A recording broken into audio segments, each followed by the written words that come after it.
Hey, sports fans! Coach Nick here, and welcome to the B-Ball Breakdown live show. As always, coming at you on a midday on a Monday on the West Coast, and as always, joined by Andrew Combo Sal to discuss the latest and the greatest in the NBA. Lots to talk about, crazy, insane stuff that happened across the board with the trades, and now we get to see what's happening in real time. Combo, what's happening, my man? All is well. We haven't talked since Luka went to the Lakers. We did, didn't we? We must have. We didn't? I don't think so. Well, it was a Saturday night, but it wasn't last Saturday. Was it? Yeah, I don't think we talked, and I thought I said we have to get on to break this down, and we never did. Maybe I'm bugging out. Who knows? Anyway, here we are. Great to see everybody out there. Hello in the chats. Don't forget, if you want your question answered, the best way to do that is the super chat function on the YouTube side. So head over there. We'll give you a lot of love, and it really helps us keep this show going. So please, if you can do that, head over there, and we will get to whatever you want to talk about on that side. But we do have a little bit of a rundown we can go through, and I thought we could start with Jimmy Butler playing his first game for the Warriors. I think Butler might have realized a few things about his standing in the NBA before the trade actually went down, right? Tell me more.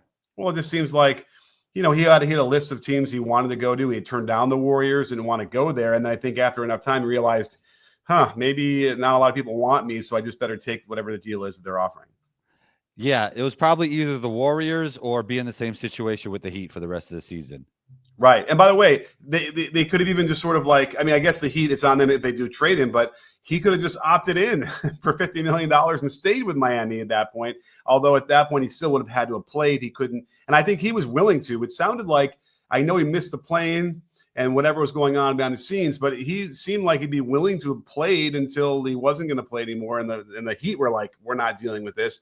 But either way, did you get a chance to peek at the Jimmy Butler minutes for the Warriors? Yeah, it was excellent. At times, I felt like he should have been a little bit more aggressive with some of the second unit players, but it was great overall. He's giving them a lot what they've been missing in terms of shot creation and a guy that could put pressure on the rim and get to the free throw line. And the Warriors actually looked like vintage Warriors there in that third quarter. Yeah, they did. I mean, it wasn't going well against Chicago of all teams, but they turned it on, had a game-ending run. It was some crazy, 45-10 or whatever it was, some crazy run. I'll look it up if I get a chance. And he was part of that. And certainly it was heartening to see them running some complicated sets and him being involved in that and understanding how to operate out of the corners, which he's used to anyway. But we're also getting he's got a new nickname. I think we're gonna have to give him. Oh, tell me more. Post up Jimmy. Post up Jimmy. I mean, Jimmy could do it all, really, right? Yeah. Do it all, Jimmy. He was posting up a lot last night, and they were finding him in there. I mean, Buddy Hield on a cut actually hit him. If they can make Buddy Hield into a lob passer, then you really got something. He had a backdoor cut. Buddy was maybe been slightly late seeing it, but then threw a beautiful lob, and he dunked it, and he looked very healthy, I think, on that dunk. I think that Jimmy doesn't look like he's suffering from any kind of banged up pain at this point. Maybe he's fresh because he hasn't been playing recently. Yeah, he's probably fresh because he hasn't been playing recently, and when he did play, he probably wasn't going that hard. So, we're gonna continue to push that narrative. I'm sure he's real fresh, but I would say, he said opposites attract with him and Steph Curry, and Steph Curry looked like he had a little more pep in his step this game, and everybody looks invigorated. Yeah, absolutely. I mean, we saw Jimmy attack on the catch, split his feet, and go hard, put pressure on the defense. Not maybe he could continue to do that more, but we've seen Jimmy. He can pick and choose his spots. And even when he's doing that and not aggressive, he's still going to get 25 points on very efficient shooting. He's that good when he's playing and he's healthy.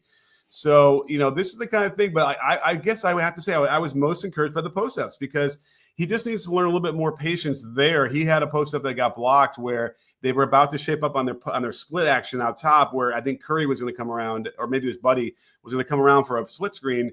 He's got to look at that first, and then if it's not open or whatever, then he can start to work on a one-on-one move down low. But that's a matter of just getting chemistry going and some experience. I think he'll be. I mean, he's going to be great at that because they haven't had a guy that's a real threat to score in the low post when they're running those splits, right? Like they usually have Draymond or Looney down there. This is a guy who's going to face up or do some stuff and some damage down there. Yeah, I mean, they haven't had this much offensive firepower as a creator since KD. So that's really good. And then on defense, it's an upgrade. Andrew Wiggins is a great defender, but Jimmy Butler's a special defender and a very high IQ defender, and they're just going to be better on both sides of the floor. It's going to be interesting with this team in the playoffs. For sure. And I have to do my defense myself because I went through the offensive stuff and I wanted to dig through deeply and look at all the clips that Jimmy was on defense. Because I'm sure, we'll see some really special stuff there. And then you pair him with Draymond, and that's a good, stout defensive front line you have there from them. And then we'll have to kind of figure out what they're going to do in terms of, playing what's his face from the Netherlands post is in the post or playing the post position is revelatory. The guy is able to space the floor. I'm convinced after enough games now, he's shooting. Let me just check it real quick. He was shooting. While you talk, I mean, you need a big that could space when you have Jimmy and Dre on the floor. Not saying that Jimmy has no gravity because he moves so well without the ball and he's very high IQ, but it would be really nice for them to have a big that could space it and give them consistent minutes with those two playing. For sure. And he's played 14 games, started 6, and I think they're going to start to move him, into that starting lineup perhaps for good because he's proved that, he's got a big body. He can grab some boards a little bit. He's not that much of a defensive presence, but the fact that he can set a pin down for Steph, who might curl around him, and he's going to bring both defenders to him, and he can take a step back and get a pass and nail threes. He's shooting 39% on 4 attempts. He's only playing not even 15 minutes a game. So per 30, if he's getting like a starters minutes, he'd be shooting, that's almost 10 attempts from behind the 3-point line per 36. It's a lot of threes he's getting up and he's hitting them. So if they can get the gravity from that, like you said, with Jimmy, even when he shoots 40% from 3 over a whole season on relatively low volume, they don't go out and guard him. It doesn't have the gravity, but he still needs to, make them pay for those.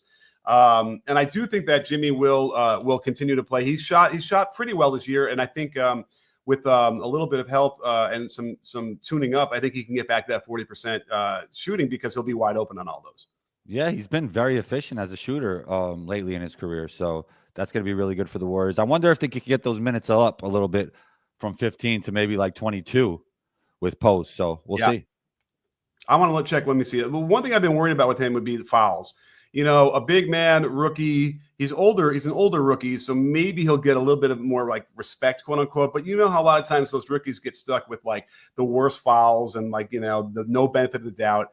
And he's at 2 fouls per at 15 minutes per game under, which is per 36 would be. Let's see, where is that? He's in foul trouble every game he plays then if he plays full minutes. And that's the problem. And then how the playoffs are going to be. So I really worry about that. And it sucks. It doesn't have to be that way, but it just seems to be, every once in a while a rookie comes in and doesn't get the treatment. But, with him and a big man, that's going to be tough. But you can hope that with Jimmy and with Draymond out there, and they can get some, even decent positional defenders out there, like BP. Maybe there won't be an onslaught of drivers coming right at him, and he'll have to deal with that as much. Yeah, I mean, in the playoffs, you need guys who are on rookie contracts and smaller deals to be contributors in the modern NBA, and hopefully he could be one of those guys for them. Yeah, for sure. So it's a good move. It's certainly, at his best, you have to say that Butler is better than Wiggins, and at his best, he's one of the best players in the league. Like his moments in the playoffs on the way to the finals, not in the finals as much, but on the way to the finals, you couldn't find a better performances on a lot of those games, the way he plays it. And it's a little bit of a throwback, so it's good to see. And I would imagine that Jimmy will be on his best behavior the rest of the year, Yeah, the honeymoon phase for sure. There's a honeymoon phase where, they'll all be like, really nice to each other and want to get along. And that's going to be huge if they want to get this season going forward. Now, Alan Tran, best friend of the breakdown. So thank you so much for being part of this and your super chat. Really appreciate it. So generous. And Alan wants to know, Jimmy Butler takes so much stress and pressure off Steph. The Warriors haven't had a player that can attack the paint and get to the free throw line since KD. I think that's what you said earlier too. And it's a really great point. Jimmy, and he's smart. Jimmy's IQ is off the charts as well. Yes. All the little tricks of the trade in terms of setting little screens. And again, he fit right in with, they ran a Spain pick and roll with an inverted pistol action ahead of time before that. So it was like a hit the high post, get a screen, get the handoff, and then they into that, and they did Spain. And he ran that possession perfectly. So it's really important because obviously the Warriors do have a style that could require IQ. And we haven't even talked about, Kuminga coming back and joining them. Yeah, that's really interesting that they get Jimmy Butler, and Kuminga has been on the trade kicker forever, right? Like everybody's putting him in all these hypothetical trades, and he doesn't get traded. He gets to stay. He's only 22 years old, so they're still kind of doing their 2 timeline thing, because you never know. I mean, he could take another leap at the age he is at 22, and then Moody stays as well, who I think could be a good 3-and-D guy and a winning player. So I think the Warriors did really good with this trade, and they still got their 2 timeline thing going. For sure. And, Kuminga makes plays. Just athletically, he makes plays that other players can't. Yeah. And if they could just kind of figure out a way to integrate into the offense a little bit better, just on the margins a little bit, like, there might be a couple plays a game where they could just sort of chisel off on the margins. And then they'll have something that they could, be a force to attack with. And then we'll have to see how they get, and how the playoffs shake out for them. But obviously, they're going to have a much bigger second half of the year to kind of. I would think that they would prefer to get out of the play-in and just sort of get that solidified in the top 8 or whatever, top 7. Play-in is 8 through 10. Yep. 8, 9, 10. No, what am I missing? 7, 8, 9, 10. Right. So they maybe, I don't know if they can get as high as 6. Do you think they can get high as 6? Yeah, I think they can. Yeah. Let's look real quick at the standings. So as the standings look at right now, the Warriors are actually 11th, or they're tied for 10th right now with the Suns and the Kings. So there's 9, 10, 11 tie, and that's a game and a half behind the 8th. So they're within striking distance, but to get to the 6th spot, they have to climb up about 3.5 games. It's not easy when you only have 40 some left. Let's see here. Here's the they played. Oh no, they have less than that. I'm way off. Here's the question I want to ask you, Coach Nick. Yeah. Which California team has the best chance to win a title this year? Which California? It's between the Warriors, the Clippers, and the Lakers. And the Kings. Yes, that's a great point. The Kings are, actually, they actually calmed down a little bit. They're 4-6 in their last 10. You have to probably say the Lakers, because they just continue to even with the trade that did not go down. Did you hear about that? Yeah, with Williams. It's crazy because although he doesn't play defense, but certainly he fits perfectly with what they need in the post. I mean, I know basketball is a business, obviously, but it's just weird for a player like Dalton Connect. You get traded so early in your career, you thinking, "Oh, I'm going to go to this Hornets team and get some reps and get some opportunity," and now you're still on the Lakers again. I mean, that it's just a crazy business. Yeah. But he was getting he's getting decent opportunities. But I'm just saying he would probably get, like, on the Hornets, he'd probably get more 30 balls, more reps, more opportunity. But also you could learn from LeBron and Luka, which is, there's a benefit there as well. But it's just interesting how that went. He's playing up almost 21 minutes a game right now for a team that's competing, and he'll get plenty of shots, open shots off of those guys. That's the beauty of it. So I think he's looking at Luka and LeBron out there feeding him skip passes, and he probably is pretty excited about that. Yeah, the thing is the fit. I mean, Williams, hypothetically, I guess, could be a better fit because this team just really needs a big at this point. Right. And they already have guys who could really score it with Luka Doncic and LeBron and Austin Reeves, and they need that balance with a big. That's why the trade was made. So we'll see how it goes in terms of depth and balance. Right. And Jackson Hayes, I've been waiting for him to kind of one of these days break out. I mean, athletically, the guy's off the charts. And he's just hasn't been able to quite fit in as well and limit some mistakes. But at some point, if he can get seasoned enough, then he played really well the day Austin Reeves went off. Like, he was hustling, he was playing both sides. Yeah. And Austin Reeves, when he goes off, and again, like what we saw, I shared a clip on Twitter about this, is that whenever I did a video on him 2 years ago, whatever it was, where I was saying how good he was, and part of the reason was because the respect was so low for him that they would just try and reach in to steal his dribble as if he could be ripped, but he's got a serious handle, and we saw that in one of the highlights where 2 good players in a row, just I'm just going to reach in and steal his dribble. And he was like, nope, spin, whatever. And then to the basket for a tough layup.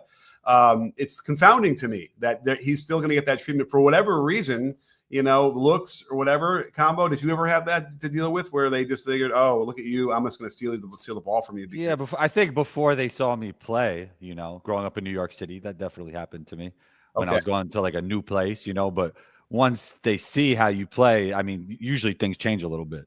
Yeah, I mean, I know I was going to get like a couple open threes in the beginning because no one would pay attention to me, and then it was on.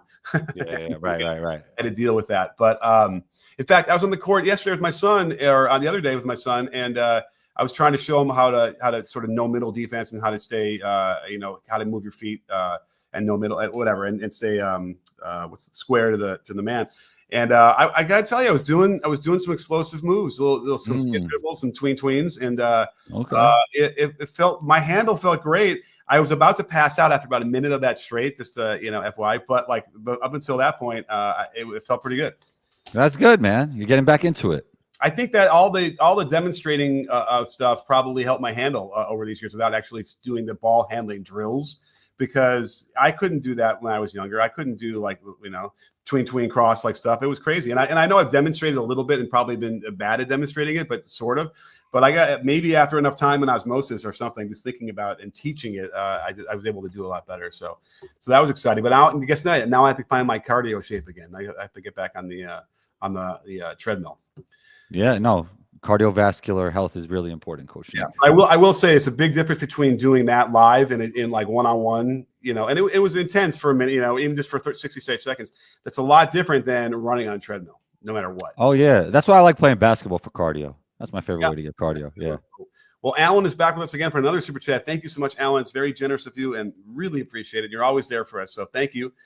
Quick shout out to Quentin Post, a true diamond in the rough, drafted in the second round. Golden State finally found a legit 7-foot big that can shoot. And yes, he is all that and more. I've seen enough. I wasn't sure. I was looking at him, and not sure about it, but there's enough to show that he is a legit shooter and a guy that they're going to have to get out there and be concerned with, and not just let him just catch it and shoot it out there.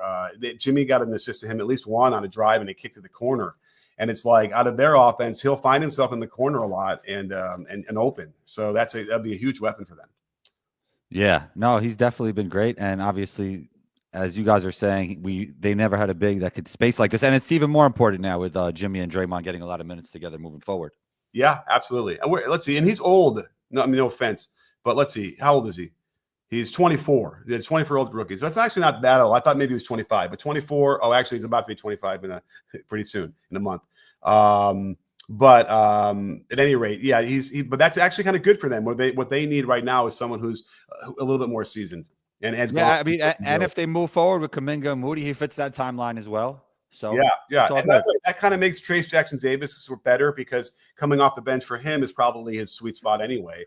And he can do things as well. He's a little undersized, but he's shown flashes, which the reason why I don't think it's as consistent is because he's trying to do it against starters, and those flashes could get more consistent against the Jimmy's going to help everybody indirectly, because everybody could fill into a more natural slot for themselves, because Andrew Wiggins just had too much on his plate. Like, there was too much expectations. He had to do too much for them to win games, and Jimmy could take that on, and everybody could fill into a more natural spot in the hierarchy. Right, exactly. What was I going to say? So we'll see. I mean, this is the honeymoon period for everybody, where everything seems good and everything's going to play out well. And yeah, listen, Wiggins was playing pretty well, and he had a lot of moments. So that OKC game recently, he was terrific. So didn't Kawhi Leonard win a championship in his honeymoon phase? Yeah, that is true. That is. Remind me? He had gotten there in the beginning of the year at Toronto, right? Yeah, I think early in the year. I can't even remember how that all played out. Did they sign him or did they trade him? How did they get to Toronto? Jeez.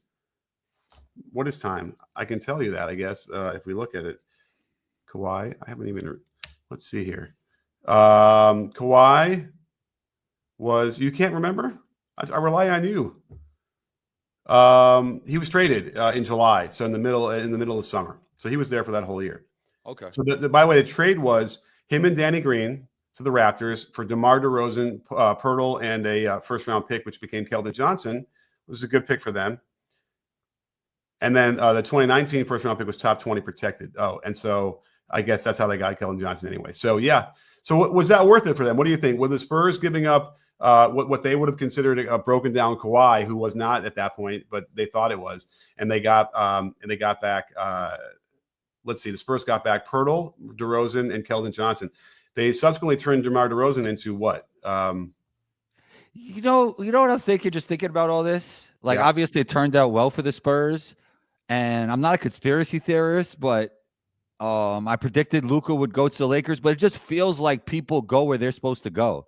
Like Wemby being that international star, ending up with the Spurs, Luka being like such a superstar and fitting into that zeitgeist of all the great superstars that leave one franchise and go to the Lakers. It just kind of all comes together in the right way. It's so interesting. Yeah, I agree. I mean, like LeBron going to Cleveland. Like, what are the chances of all this? You know? Right. Well, I mean, now you're going to get into this conspiracy theories with the whole Luka going. No, I'm not a conspiracy theorist. I'm just saying I could see why it could, like, garner attention. For sure. And by the way, the Spurs then turned DeRozan into Harrison Barnes and like a pick later on, I think. So, all good fits, right? Harrison Barnes fits really nicely there. And they put together a nice little team around Wemby. I think that they're still. I thought maybe Zach LaVine would have been the guy that they needed to get. I wanted to see somebody who was like a savant passer with Wemby, like a Trae Young or a LaMelo. Yeah. Well, I mean, they have CP3. They're throwing out. Yeah. Prime CP3 would have been perfect for sure. Yeah. By the way, go watch the video. I just did it on Darren Fox in this with the Spurs, and he looks really, he looks really good. They got all the mid-range stuff going on. He's even hitting some threes. He can now be the guy that they've been looking for to end quarters and end games with the ball in his hand, 1-4 flat, like in the old days. And we'll have to kind of see how that plays out as far as coaching goes. I know Pop.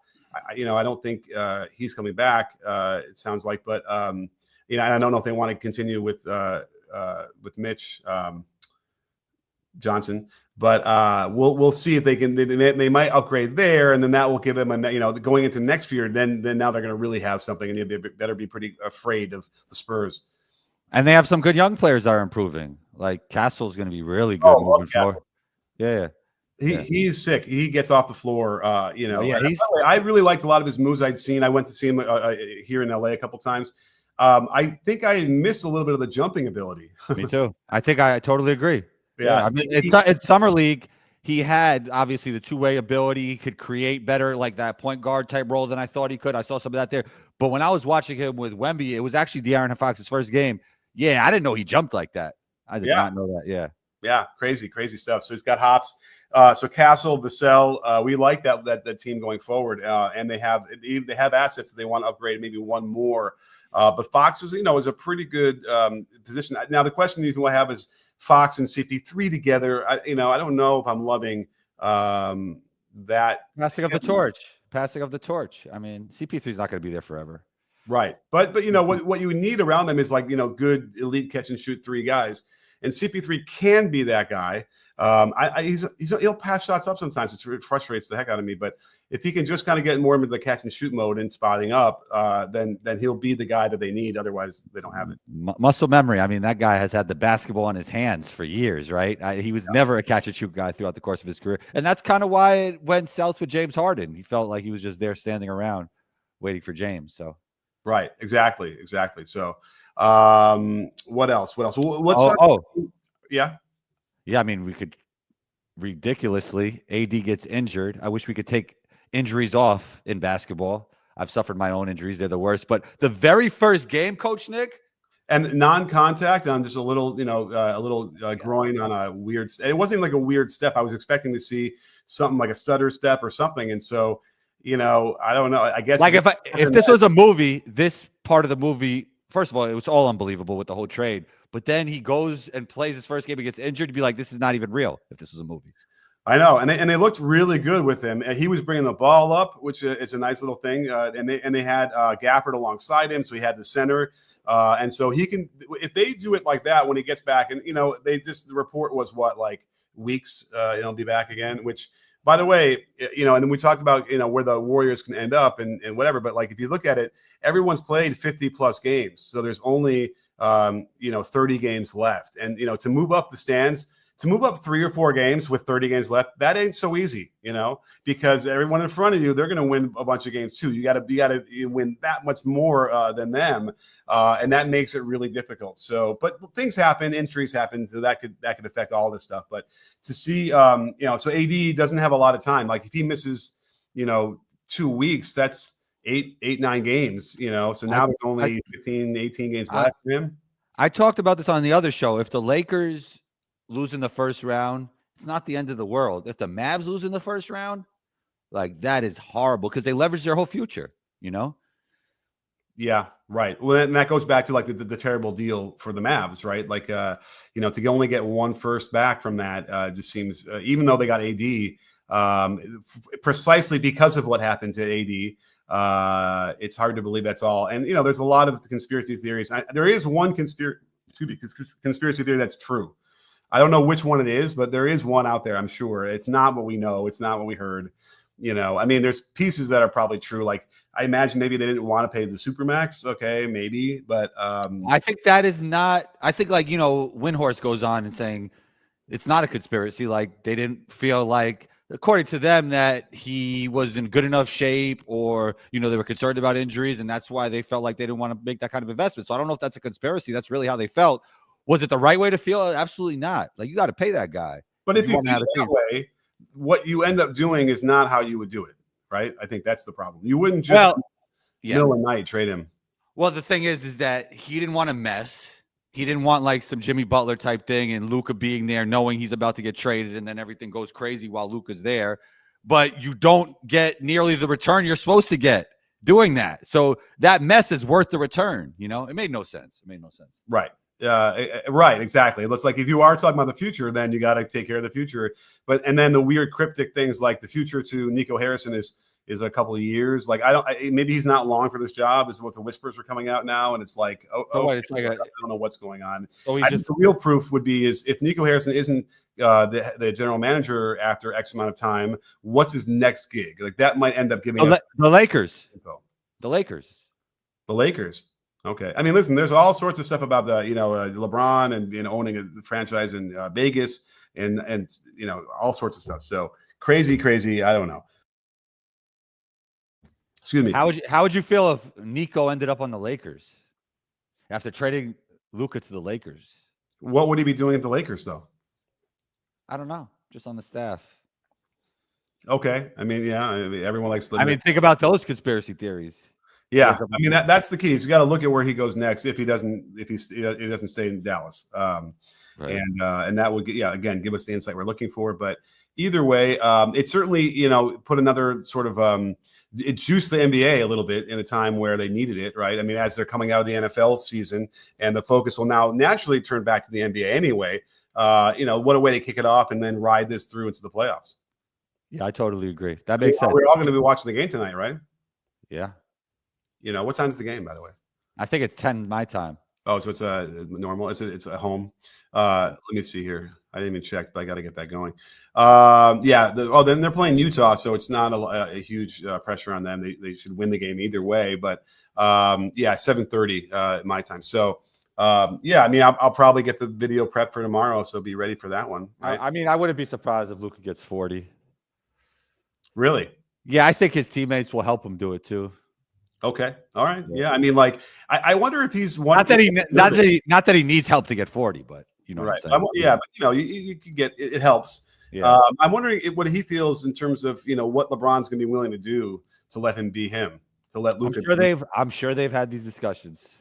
Right. And you know what? I in the video I did to figure out how it would work, I did say, but maybe not even strong enough. I feel like LeBron is willing to get off ball and let him cook and let him do his thing.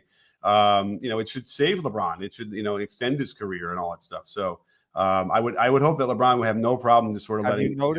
Have you noticed LeBron's been playing like a top 5 NBA player lately?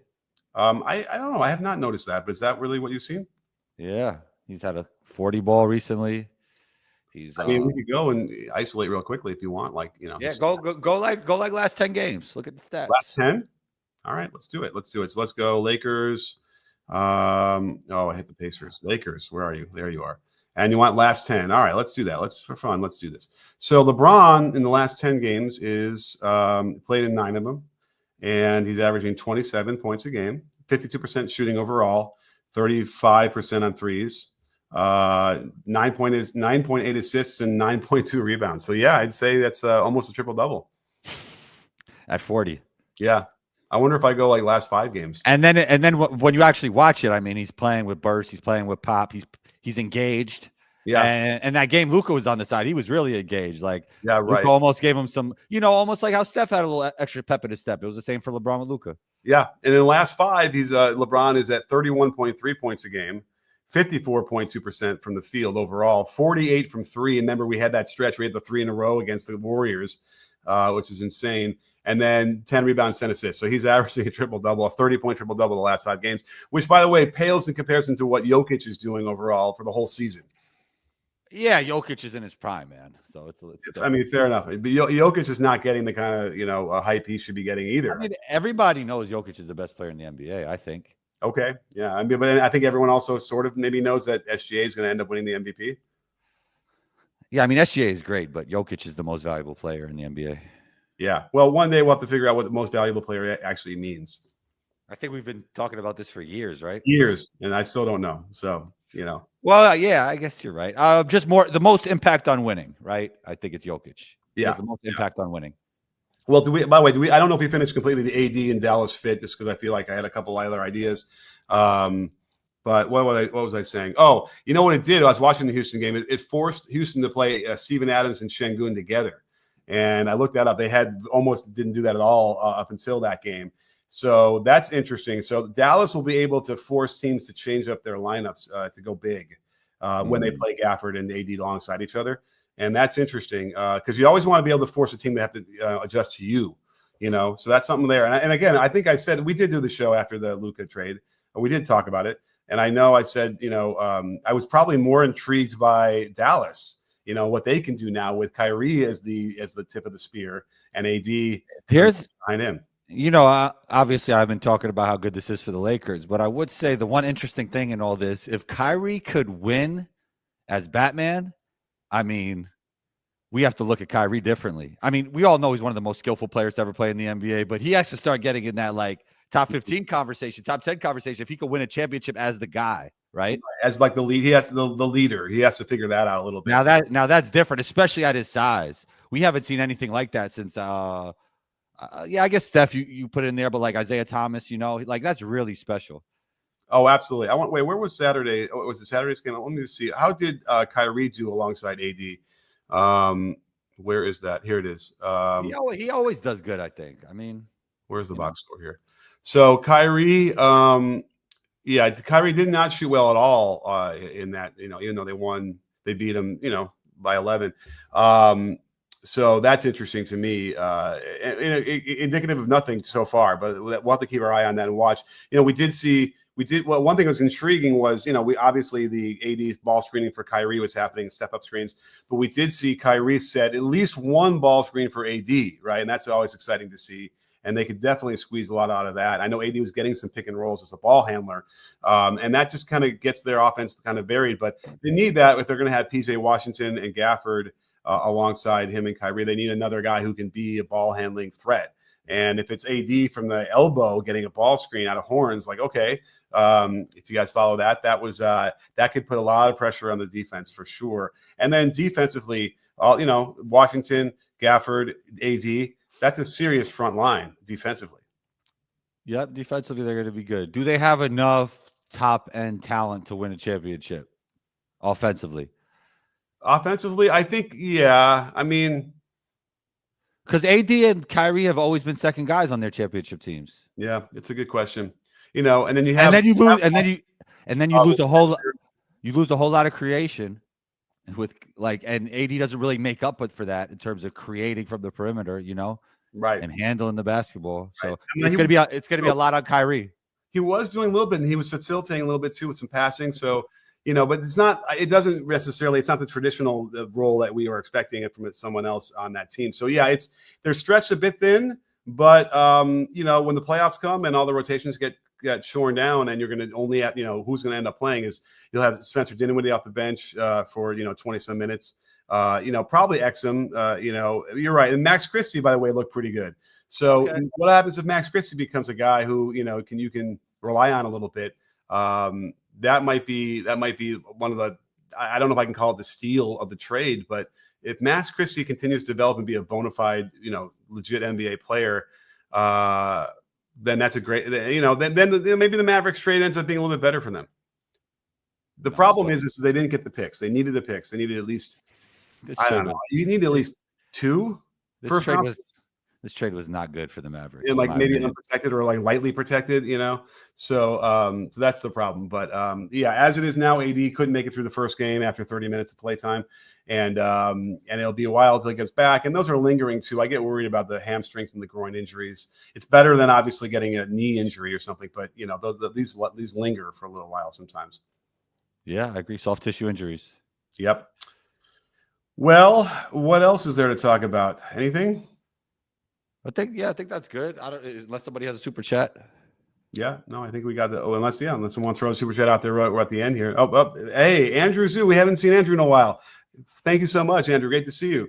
He asks, Coach, how are you able to catch games when the government is crumbling? What do you think that means? I would have to guess crumbling. When the government is crumbling? That's what it looks like to me. I mean, listen, the more the government could be crumbling, but like League Pass still works. So maybe that's what I'll be willing to focus on. In fact, maybe that's the reason why I'm watching some of those games to avoid the train wreck that we are witnessing right now in our government and the assault on democracy. If anybody wants to hear that, you can go over to my politics pod, which I just recorded for tomorrow's show over at the Muckrake podcast on everywhere you get your podcasts. So you record today and it comes out tomorrow? Yeah, we record usually later in the day, but today we did it earlier. But yeah. So is that sometimes a challenge when like new things come up, or it's usually okay? It's usually okay, but I have a feeling going forward with the way things are going, yes, it might end up being like breaking news will happen and we're kind of missing it, but we kind of have to accept that. And we also do emergency pods. So around stuff like that, we will just quickly get on and do, something. Yeah, I think that's what we need to do more of, emergency shows. Like, okay. I feel like after the Luka trade, we got to come right on. But you said we did, so I don't know. Yeah, I think we did the next day. We did do something. Okay. I can check. Okay. But yeah, I mean, listen, right after Luka trade, I was at a party. I ran out and I had to get here and start working on that video in the middle of the night for that one for me. Okay. But yeah, so go over there and check it out. By the way, the podcast I have for the political side is actually very popular. Okay. We've ranked in the top 200 on politics on Apple Podcasts. Oh, nice. Congrats. That's awesome. Yeah, I mean, listen, I've been doing it for a long time. I mean, how many years are you going to say that we've been doing this together? I'd have to say it's like 3 or 4. It just doesn't seem like possible that it's been that long. Well, have you had to guess how long you think? Okay, but either way, no, I'm asking you, how long do you think it would? I think it is. I mean, you're right. It would have to be 2 years minimum, I guess, right? It's more than 2 years. Yeah. Really, you think so? Wow. All right. And then I guess we can have people weigh in in the comments how long they. I mean, listen, there's a way to do this, right? We could kind of scroll through the lives and find out, when the first one was. But maybe we'll find it and we'll share some clips from that first episode. What do you say? I'm sure we got a lot better since then. Yeah, I mean, listen, it worked out really well even from the beginning. I don't think That's true. Yeah, because I remember you used to come on my show and it was really good, and I think that's how we started this. So, yeah, totally. Definitely. That's definitely how it was. So, all right, we can do a little scroll back in time in the Wayback Machine and see when that first one was, and maybe I'll clip up a couple clips. It'll probably be kind of funny to see what we were talking about back then. Yeah, definitely. And if anybody wants to tune into Combos Court, I should have a episode with Sam Esfandiari coming out today. So. Stay tuned for that. Yeah, so I've been talking a lot of Warriors today, Coach Nick. Yeah, he's one of the number one Warriors influencers out there, I suppose. I probably should call him when I'm going up to the. Oh, you know what? We're going to hang out in this weekend, aren't we? We got to do a live show from out there. That's what we got to do. We got to figure that out. Right. Yeah. Well, I've been trying to figure out my plan. When we sign off, I'll tell you about it because it's exciting. Nice. Okay, well, I think that's we covered everything we needed to cover. I know it's a nice tight show, but thank you all for being here. Thank you so much for the super chats, Andrew, and who else was out there? Alan, thank you guys so much for the super chats. Really appreciate it. It helps us to keep the show going. Nice big crowd out there today. Always appreciate you guys weighing in and being part of the show. I suspect we'll be back here again next week. We'll see, but either that, maybe we'll go live over the weekend for the All-Star game, and we'll be together. That would be awesome. Let's do it. So keep your notifications on. Apparently, they don't notify you anyway. Maybe for live shows, you still get notifications, but go actually check out my feed, please. I noticed that my notification always happens when we go on. Like I see, like so the lives happen, but like for my videos, I don't think even if you're subscribing, you get notified. Like, Yeah, I'm not sure it's ours. I just notice whenever we come on, it's like I see a YouTube. I'm pretty sure it's ours. So yeah. Listen, that's for sure. So please go back, scroll my my timeline if you haven't watched the last few videos. They're really good. They're all doing really well. You love them. Go check them out and stay tuned. I think for the Luka breakdown for tomorrow from tonight's game. I think I got to do a game breakdown for that one, and we'll see how that looks. So definitely. What's your prediction for tonight? You think he's gonna go for 40? Yeah, Luka goes for 40. They'll probably win by 14. Wow. Okay. Well, that we'll clip that for the IG. All right. Well, thank you all for being there. Thank you, Combo, for being part of the conversation for all these years. And don't forget, sports fans and people breakdown. We're not a channel. We're a conversation. You win. Are you in, Combo? Yes, sir.